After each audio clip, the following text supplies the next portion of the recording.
Thank you. The sub-zero temperatures also create dangerous working conditions for those who have to be outside across northeast Wisconsin. Yeah, think about local firefighters. This extreme cold can impact how quickly and how safely they're able to respond to those emergencies. The water, of course. Victoria Frazier spoke with them about it. This week alone, the Green Bay Metro Fire Department has seen an increase in medical calls related to hypothermia or frostbite. With bitter cold temperatures, Lieutenant Shauna Wallish says responding to fire calls comes with a few more risks, but freezing hydrants typically isn't a factor.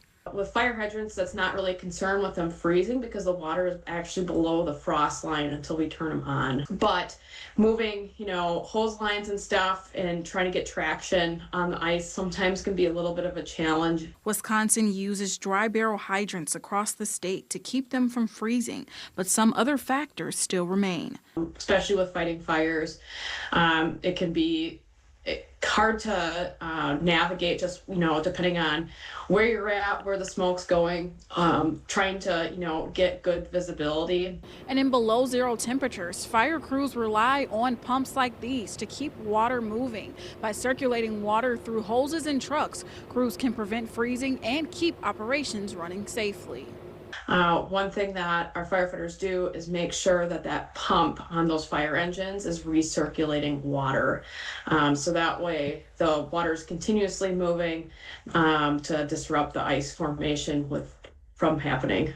The department uses a technique called rehabbing to make sure staff are not working under high stress conditions for too long. We want to switch staff out, make sure that we have a crew that's ready to take their place, and that crew can go out. Make sure that they have air in their bottles, make sure that they can quick grab a drink, just to make sure that they're ready to go and rotate in for the next crew. To help you and others stay safe, Lieutenant Wallish recommends reducing time outdoors, wearing proper winter gear, limiting alcohol consumption, and to seek medical attention if you're showing signs of hypothermia and frostbite. Reporting in Green Bay, Victoria Frazier, Action 2 News.